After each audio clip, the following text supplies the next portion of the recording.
hope everyone is fine, and we'll be beginning with today's class.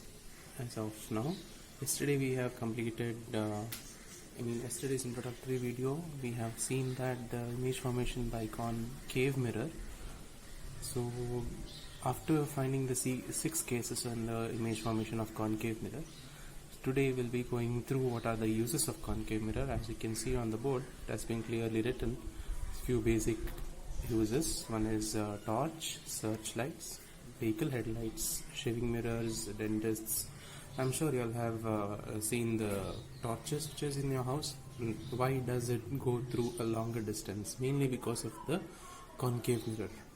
It's mainly because of concave mirror which helps in parallelizing the beam. As in using in the torch lights as well as the searchlights. Also it is used in the shaving mirrors, and you can see you have been to the dentist before, and that dentist also uses a mirror to see your image much more clearer than before. That is the teeth image much clearer. So that type of a mirror is nothing but a concave mirror. Even that is used in that. And also one more application is mainly in the solar heat furnaces. Solar heat furnaces are mainly used to generate electricity by using the sunlight, which means the sunlight is coming from far distance places, which will be concentrated with the help of a concave mirror. It is something in this shape, a concave mirror like this.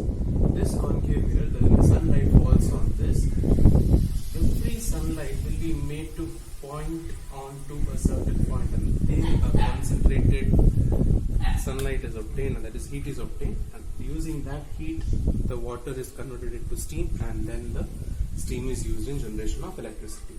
And these are the basic uses of concave mirror. You can see and go through the internet and find out more uses of this concave mirror, which will be much helpful for you.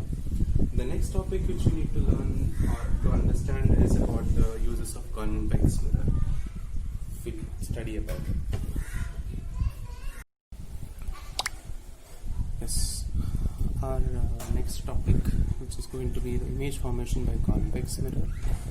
You all can see as the diagram, it is not very clear. I will explain to you all how the image formation by convex mirror works. And I'm sure you all have understood the topic of convex mirror previously as well.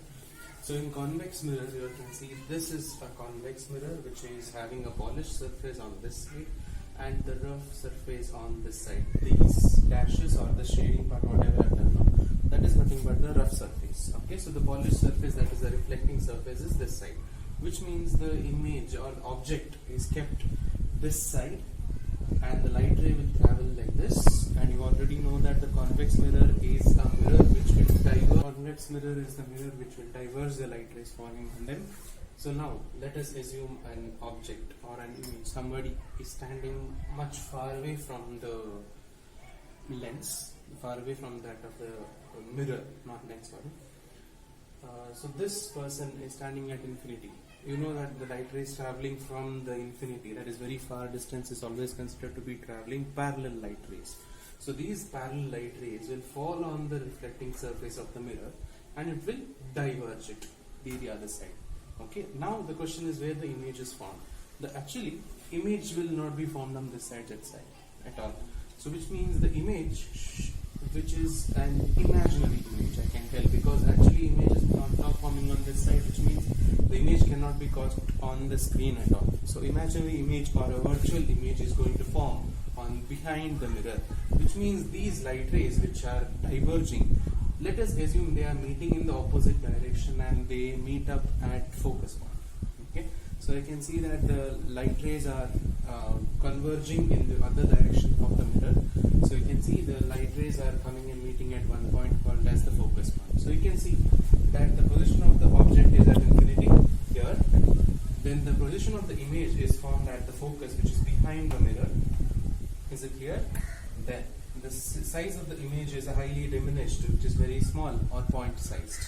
So then the nature of the image is virtual and erect. Virtual image, as I've already told you, it is going to be an image which is formed behind the mirror, which cannot be caught on the screen. Okay.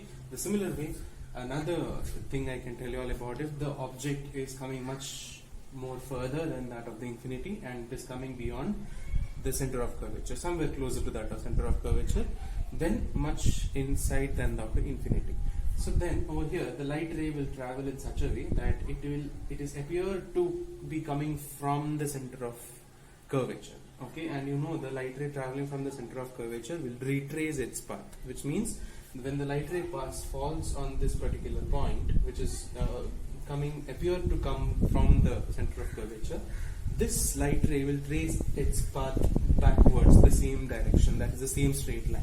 And also another light ray is assumed to travel parallel, which will diverge in the other direction. Now the image formation, for that I can see that these two imaginary light rays, which is not actually there, but it is extended in the opposite direction such a way that this light ray meets at the C point, that is into parallel, and these two light rays will end up meeting behind the mirror such that the image is formed right here, which is in between the pole and the focus point. Is it clear? So you can see that the light ray is actually retracing this path and this way. The light rays are nowhere meeting in the left side, which means the image is not actually formed. It is just imagined to be formed in the behind the mirror, which means it is a virtual and etheric image again. But it is diminished, not highly diminished, but it is smaller than that of the object actual. So you can see that these two light rays will meet up and then the image is formed over here itself between the pole and the focus point. Is that clear? So I want you all to make this same pattern to this diagram as well, and we need to conclude this topic for now, and I want you all to make the list and the note of all the topics what has been covered in today's class. And also the next topic which is going to come about is uses of convex mirror.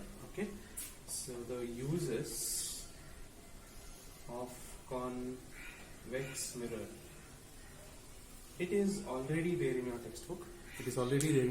But there are only few points about it. So I want you all to go through the internet and find out what are the uses of convex lens and make a list of it. Such a way that if it is asked for a 4-mark question, I want you all to make uses around like somewhere 6 uses. Find it out on your own, or any other source you all try to find out what are the uses of convex mirror. And also in the class which I had conducted much before that of the lockdown, I have taught you all something about refraction. Okay, that is light refraction. This light refraction and the optical density.